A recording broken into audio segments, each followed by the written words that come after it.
Հարգելի համայնքի բնակիչ, ձեր դպրոցի աշակերտները իրականացնում են հետազոտական նախագիծ, բարձելու մեր համայնքում ջրամատակարարման և ջրի որակի հետ կապված խնդիրները։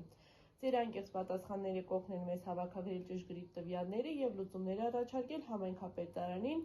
Հարցումը անանուն է գաղտնի։ Առաջին հարցը. Արդյոք երբևէ ստիպված եք եղել հետաձգել որևէ աշխատանք ջրի բացակայության պատճառով։ Իհարկե, ոռոգման հետ կապված ունեցել ենք։ Քանի որ մենք ոռոգման ջուր չունենք, մեր ջուրը համարվում է որպես խմելու եւ օրվա մեջ մի ժամ, որի այդ մի ժամվա ընթացքում mēs ունենում ենք ընդամենը 500-600 լիտր ջուր։ Դրա մեջ էլ տեղավորում ենք եւ կենցաղային եւ ոռոգման։ Եթե պակասում է, բնականաբար արդեն այգին է դրանից տուժում։ Ու չենք ջրում։ Իհարկե արդեն տուժում է, չենք անում, չենք ջրում այդ մեր այգին։ Բացակայում է դա արդեն։ Կա որևէ դեպք կամ պատմություն, որը հատկապես հիշում եք ջրի պակասի հետ կապված։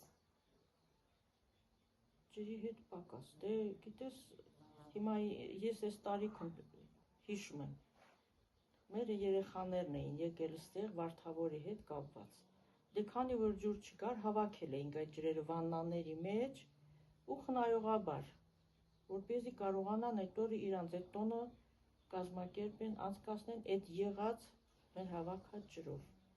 Այսինքն լիարժեք իրանք չօգտագործեցին այն ջուրը, ինչ որ իրանց պետք էր։ Երեխաները միշտ հիշում են դա, տատիկն ասում է, մեզ ջուր չտվեց, որ ջրենք։ Ինչ միջոցներ եք ձեռնարկում ջուրը խնայելու համար։ Դե միջոցները ձեռնարկում ենք հիմնականում կենցաղում։ Հոսող ջրի տակ աման աշխատում ենք քիչ լվալ, որպեսզի մենք տեղավորվենք ամբողջ օրվա այդ 500 լիտր ջրի մեջ։